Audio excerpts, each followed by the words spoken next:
Oh, we're live? Oh, welcome to the Dirty Sports Interns. Welcome to the DSI. What's going on? I'm Trevor. And I'm EJ. That sounds very Dirty Sports-ish. I'm not going to lie. Maybe it's subconsciously, but the whole, welcome to the Dirty Sports Interns. I'm Trevor Nichols. Sounds very much like, welcome to the Dirty Sports you gotta Podcast. Welcome. Welcome. Yeah, there you go. That's Emphasis I've on been listening long enough. welcome. I know. I practice in the car. Welcome to the Dirty Sports Podcast. Oh, we got it down. We're making our way. We are your hosts, EJ Gomez. I'm Trevor Nichols. We're figuring this out as we go along, one step at a time. Let's jump right into it. Alrighty. It's fresh on the mind. It's a touchy subject. I know. NBA playoffs. Houston Rockets. They lost to the Utah Jazz tonight. The Jazz were the better team. Though I was very surprised when we kind of got ourselves dug into that hole in the beginning. Mm-hmm. I thought it was going to be just one of those a blowout on the other side. I'd be like, oh shit, well, it is what it is. But we kind of started coming back. I was like, okay, maybe we're gonna win, and then no, and then Jazz still won it. Utah jumped out from the beginning. I remember. Look, I didn't watch a whole lot of the game because I was getting ready to come over here. Just getting stuff done, and I drove over here. I saw the end of it, but I remember looking at one point, and Utah was up like 11 early. Yeah, and that was surprising, especially just like especially the home team. Like that's kind of always been the Warriors' MO is the Warriors don't turn it on until the second half of the game. But the Rockets are normally pretty good about coming out hot, and setting the momentum and getting the tempo ready and everything like that.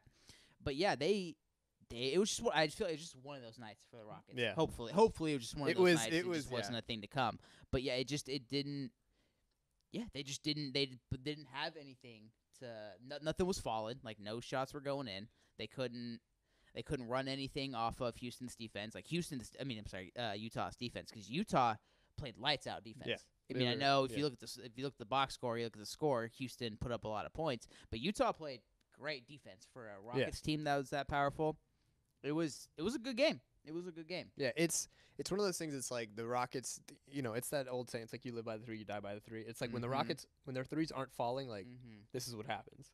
And so that's the problem. Is like when you commit this much to three, which is like. Daryl Morey with the analytic, it makes sense. Like, it's smart, but at the same time, it's like there are going to be games like this where you're going to lose just because you just keep shooting and you're not hitting anything, and it's, Like they have nothing else to fall back on. Yeah. Not that they're. But they do. But it's still like they get in yeah. that funk, and like Eric Gordon has been really bad these playoffs. Like I don't know what's going on with him. He's kind of in that super slump. Like that was something. And then and man, when Jay Crowder is like quieting the crowd. You're probably gonna lose that game, because when he hit, when I was watching it before I came over here, he hit that 1-3, and the crowd just was like absolutely. I was like, oh god, dude, that's the worst. That has to be the worst. When people like Jay Crowder, players like that, hit those threes. Does it worry you a little bit that James Harden put up 32, Chris Paul put up 23, Capella put up 21? Like those are good games from everybody.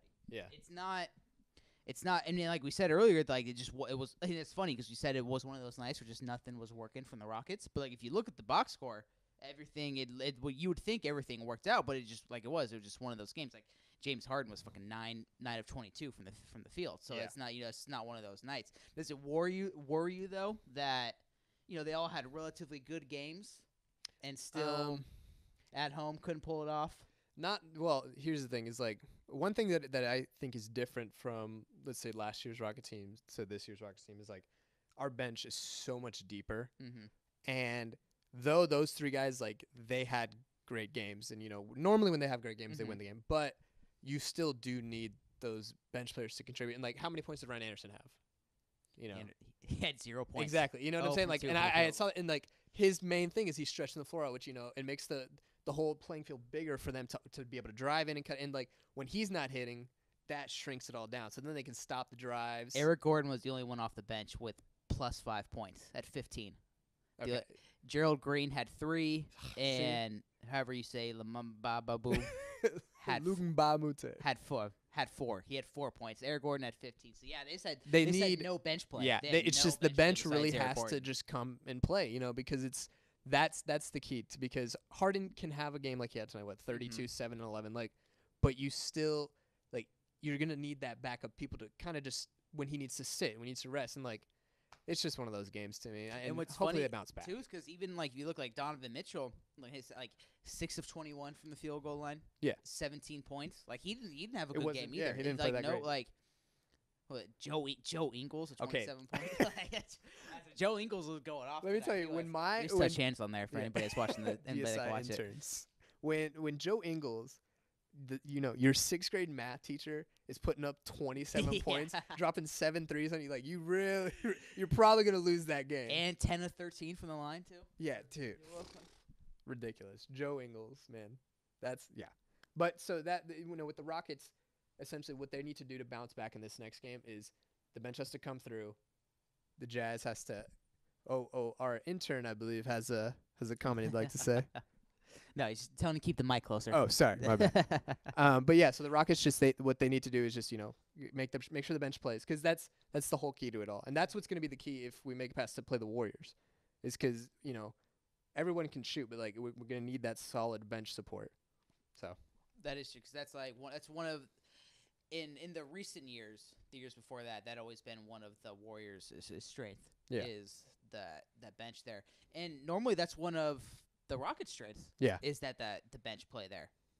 Speaking of the Warriors, how are you feeling right now? I know that you got to be feeling really good with Steph.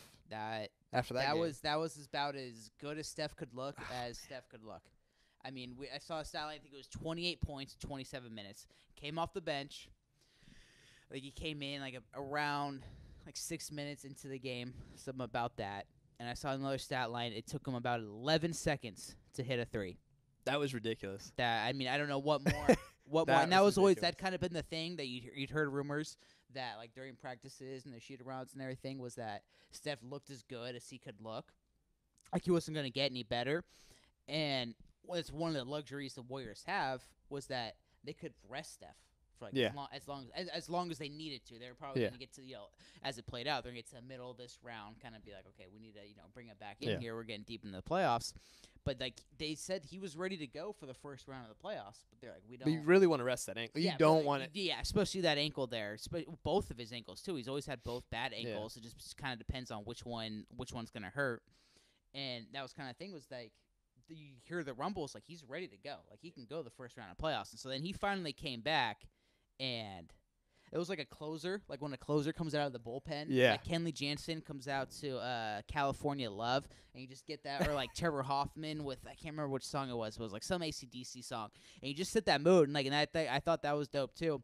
Coming in, checking into the game too. Like he didn't start, so he got his own standing ovation and everything. And then he walked out, and I think he came off a screen. I think Draymond hit it and took 11 seconds to hit a 3, and then Steph was Steph. And it is true though, because while Steph is hurt, and you look at all that and the way it matches up, I'd be like, the Rockets got a chance. Like that's scary with Houston, but the way Steph's look at it, it's like, damn. Now everything's kind of back, because you got Steph coming off the bench. First of all, it's everybody listen. You got Steph Curry coming off the bench for 28 and 27 minutes. That's some solid work, and I don't know. I'm excited. Yeah, I'm not. I'm not totally. I know I just sounded like I'm totally confident, but it's still the Rockets still worry me. You know what I mean? Yeah. For all we know, Rockets can win 3 straight here and look fantastic. And but the thing with when I was watching, because I watched the Warriors game the other day, the moment Steph got in the game, I honestly you could see just the entire offense change, and that's what blows my mind is to have that much impact. He really is the MVP of that team. Durant is amazing. Durant is consistent. He's always going to get you 20 points. But I don't know what it is. It's Steph came in and the whole offense became the Splash Bros, the fluid, just the passing, and it was incredible to see. I think what a lot of it is he changes the game for them in so many different ways. Is that even with just him coming out, you have to guard him 33 feet away from the basket. Yeah. You can't give him – so you're bringing another defender damn near past the three-point line to get up on Steph's grill. That just opens up so much more space for the whole entire thing. And then the next thing you know, you got Steph dishing it off to everybody on the team left and right. And it does. He brings a whole they are the Warriors are pretty much still the same Warriors without him. You still got Kevin Durant. You obviously still got Klay Thompson. You still got Draymond. They're still going to run the same offense. Still going to run the same plays. Blah blah blah blah. But just having Steph on the floor to completely changes bring it. defenders. Like Yeah. you got to bring a defender out like damn near 30 feet into The whole into, dynamic has that's, changed. Like that's crazy. It changes the whole landscape of the defense, and it just opens up so many holes. And I think that's where the Warriors are just gonna get everybody because like Rockets.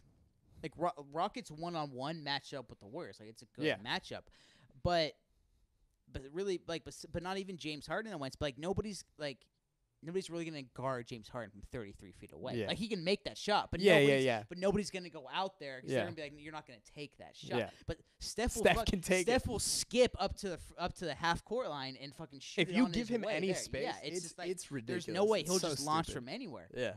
It's a completely – it just is. He just completely changed that offense in a way that just opens up so much space and room for everybody else to work around that it's just like they don't need him, but they do need him in a sense. Like it's crazy. If they're going to make it all the way there, they're going to need him to make all that space. Yeah. Anyways, I know Prano's on his way here. Ruther just left. He just left us here to go let Joe in, so we'll keep this we'll skip this along. Our next one we want to talk about the Draymond Barkley. Oh, my God. Draymond Charles Barkley little incident, little feud there. Let me hear. I want to, because I have my little take on it, but then I'll get to that. But I want to hear your take on it first. So I want to hear what you said. So here's the thing: is like, I'm not the biggest fan of Draymond, like as a player. And like, yeah, he can really annoy me. If Draymond wasn't a Warrior, I wouldn't like exactly. Draymond. Like I have a Draymond jersey. Draymond's my guy. That's my guy. But like, if Draymond was on the Warriors, I would. It's hate like Draymond. It's like how when Patrick Beverly was on the Rockets. Exactly. Like I loved Beverly like more than anything, and he's gone, and it's like I know that I'm gonna hate playing against him. Absolutely. But Draymond, he does do a good job at what like just that unique position that he's a good starting role player. Yeah. He's a role player, but he starts. So, but the thing is, like, I also can sympathize with. I know there's always that argument between the older players and younger players, like, oh, we were tougher back then. And it sucks because it's like, it's not necessarily that you guys were tougher or that the players now are soft. It's the game is just different. The game has evolved. Like the suspensions are harsher. Like everything is different than it was back then. Like you could beat the shit out of someone and you get like a personal foul. And then now it's like if you just touch somebody, like you can get hit with a tech, whatever. Yeah. So I think that, but I did not expect Draymond to straight up in the interview just be like, if he wants to punch you in my face right after the game. And that's what's funny too is like hilarious. There had to have been like a Warriors PR person, like somebody. I don't think it was a player. Like it had to have been a PR person. Went up to Draymond and was like, "Hey, they're gonna ask you about this in your little interview there. Like, just give you a heads up. This is what Barkley said, and so you're gonna." I don't even think. I think it was less than that. I think it's like as he's exiting, like, "Hey, man, Barkley says he wants to punch you in the face." He thought he hasn't. Yeah, as he's walking up on the stage, they're like, "Hey, Barkley wants to beat the shit out of you." He's like, "What?" I like, why would you do that? But yeah, so that and like. Then I watched. Did you see Barkley's apology? Yeah, I did. Okay, so you saw that too, and so I specifically made sure I was like, okay, I'm gonna turn this because I wanted to see what he had to say. Yeah, I don't see because I knew they were gonna talk about it. There was gonna be no way they weren't gonna talk about it. Like they had to. They're good about that. Here's the thing: is like I respect like Barkley feeling like he's like, okay, you know what, I needed to be more professional. I shouldn't have said it like that. But like I get where he's coming from is the thing. Like I understand where Barkley's coming from. Like dude, absolutely, Draymond is so aggravating. Like when you're playing against him. Like we say around here, like content's king. And that was good content for Barkley. That's good. Like I want to punch Draymond in the face. That's just good content. You know what I mean? Like it went viral. Like everyone thought it was funny. Absolutely. But I like it's like I understand the sentiment, but just Draymond just saying that like. Okay, and I thought Draymond's response was good too. Oh, it was so it was funny. Like it was kind of as respectful as you could be in a sense, as being like, "You're old. Yeah. If you want to punch me in the face, come punch me in the face. Like I'm gonna see you." But it wasn't like it literally always said it was like Barkley's old. It wasn't like Barkley sucks. Fuck Barkley. Like it wasn't anything like that. It was just like Barkley's not gonna do shit. He's like he's not gonna punch me in my face. Barkley's not gonna do shit. Yeah. Like, he's not gonna do anything. And I did think Barkley's little apology tonight was good. He had one funny line. He was like, what did he say? He was like, all my mentors called me, all of my big brothers, blah blah blah, and he listed Mike Wilbon, somebody else, and then Jason Whitlock. Jason Whitlock of all people was his mentor. And first of all, I don't Google in front of me, but I'm pretty sure Jason Whitlock is younger than Charles Barkley, so it shouldn't be a big brother older mentor. And just the fact that Whitlock is your mentor, kill yourself, Charles Barkley. Jesus Christ. But anyways, but it was good because he had something. He was like, I know that he's like, I know what I said was inappropriate and I shouldn't have said it, but I stand by it. Yeah. And I was like, Yeah. oh, this is such a Barkley Charles response. Like he And I was apologized, except like that last Yeah. thing. Like, he's He like, is but like, I totally meant what I I said. apologize, but I meant it. I shouldn't have said it, Exactly, but I mean it. Yeah. I just, I thought that was, I thought it was funny, and like the whole ordeal. Like I think it's gonna be like Oh, over. it's all, and but he's always been one of those where he's never really liked the Warriors because him and Yeah. JaVale McGee had that beef for a Yeah. little bit, and he said a couple years ago like the Warriors will never win a championship, Yeah. we're not shoot anything. Which He's that- just never been the Warriors. It's fine, whatever. Grew up Yeah. Same division with the Suns, playing for them. I understand it. Not a Warriors fan, get it, but it's what it is. Yeah. Alrighty, I think let's we wrap do this have to up. wrap things up here. Let's so- get this to the dirty sports. Yeah. Mr. Joe Prano walked in, Yeah, cracking the open a legend brew. himself. Yeah. So. Would we appreciate you guys watching? We'll be back next episode Yeah. next week. Find us on YouTube. Follow us on Twitter, On Twitter, Instagram. DS Interns, we're there. I'm Trevor _Nickel. I'm at EJ Gomez. Follow us, bitches.